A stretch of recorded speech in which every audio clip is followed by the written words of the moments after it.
Hi friends, स्वागत आहे तुमचं माझ्या चॅनलच्या आणखीन एका नवीन व्हिडिओमध्ये. तर हा व्हिडिओ ना आमच्या कोल्हारमध्ये ना भगवती माताचं मंदिर आहे ना तिथलं आहे.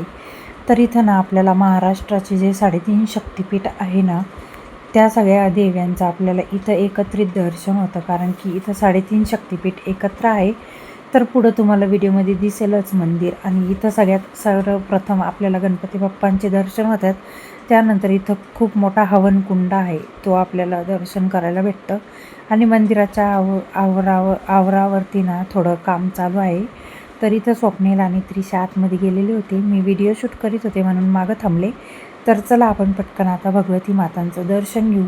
आणि मी जेव्हा कधी पण कोल्हारला जाते ना तेव्हा इकडं मला जाणं म्हणजे भागच पडतो, कारण की मी माझ्या आईला भेटल्याशिवाय इथून जाऊच शकत नाही. आणि माझी आई माझ्या पाठीशी कायम राहते. तर चला, आणि इथं देवीच्या गाभाऱ्यापुढं खूप मोठा असा सिंह आहे. तर इथं आपण त्याचे पण दर्शन करू आणि पुढे जाऊ. तर इथं कासव आणि त्याचे दर्शन केले आम्ही आणि निघालो मंदिरात. तर ना खूप छान वाटतं इथं आल्यावर, मन प्रसन्न होऊन जातं माझं. खूप सुंदर वाटतं मला, कारण की मला माझ्या मनाला जी शांती भेटते ना ती फक्त इथं आल्यावरच भेटते. जेव्हा पण मी माझ्या सासरी कोल्हारला जात असते तेव्हा आईला भेटून मला खूप छान वाटतं, कारण की माझ्या सदैव पाठीशी ती उभी असती.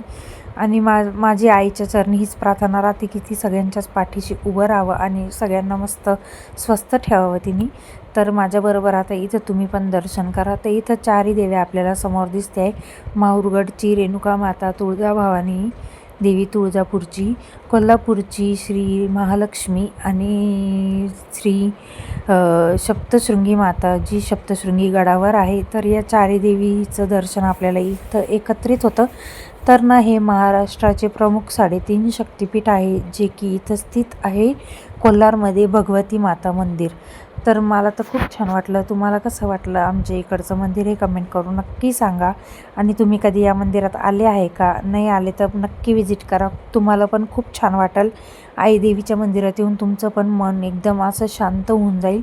आणि इथं मग मी देवीला हळदी कुंकू वगैरे वाहिलं, पान फूल वाहिलं. आणि मग नंतर आम्ही इथं थोड्या वेळ बसलो. आधी थोडी प्रदक्षिणा घातली देवीच्या मंदिरात, थोडे फोटोशूट केले आणि मग मस्त इथं थोड्या वेळ आरामात बसलो. आणि खूप छान वाटलं. देवीच्या मूर्तीकडे पाहत बसले मी. आणि माझी आई हीच आहे. तर मला या व्हिडिओमध्ये तुम्हाला एवढंच सांगायचं आहे की माझी आई हीच आहे आणि माझा बाप पण हीच आहे, कारण की ना इथं आल्यावर मला खरंच त्या दोघांची अजिबात जाणीव होत नाही. आणि आई देवी सदैव माझ्या पाठीशी आहे असंच मला वाटतं. तर ना यो व्हिडिओ तुम्हाला कसा वाटला हे कमेंट करून नक्की सांगा. चॅनलवर नवीन असेल तर सबस्क्राईब करा. आणि माझं ना इन्स्टा पेज पण आहे, तिथं पण जाऊन नक्की फॉलो करा. तर इथं त्रिशाची धमाल मस्ती चालू होती. आम्ही सगळे बसलो होतो. ती रुसली होती, तिला आम्ही ते फुलं घेऊन दिले नाही म्हणून ती रुसली होती. तिला काय सवय लागली की देवापाशी जे फुलं असतात ना ते तिला घ्यायचे असतात. आणि त्यानंतर 5 मिनटातच तिचा मूड असा चांगला झाला आणि ती मस्ती करायला लागली. त्यानंतर इथं पुढे आम्ही ना आमच्या कोल्हारमध्ये एक भव्य दिव्य असं मस्त महादेवाचं मंदिर पण आहे. तर तिथं गेलो आणि तिथं गेल्यावर पण खूप छान वाटलं. आतमध्ये तुम्हाला दर्शन पण भेटेल. असं म्हणजे मंदिराचं स्ट्रक्चर इतकं भारी बांधकाम केलेलं आहे ना. भगवती मातेच्या मंदिरानंतर हे मंदिर आमच्या कोल्हारमध्ये 2 नंबरला येतं, कारण की खूप सुंदर मंदिर बांधले. खूप भव्य आणि दिव्य महादेवाचं मंदिर आहे. श्रावण महिन्यात ते इथं खूप गर्दी राहते.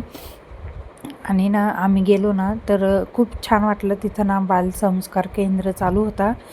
तर आतमध्ये तुम्हाला दिसेलच पुढं. आणि इथं ना पहिलेच आपल्याला लई मोठा असा नंदी लागतो आणि नंदीचे दर्शन घेतले. आणि सगळ्यांसाठी ना मी इथं प्रार्थना केली की माझी यूट्यूब फॅमिली ही आणि माझ्या घरची फॅमिली ही सगळी कायमच सुखी राहो.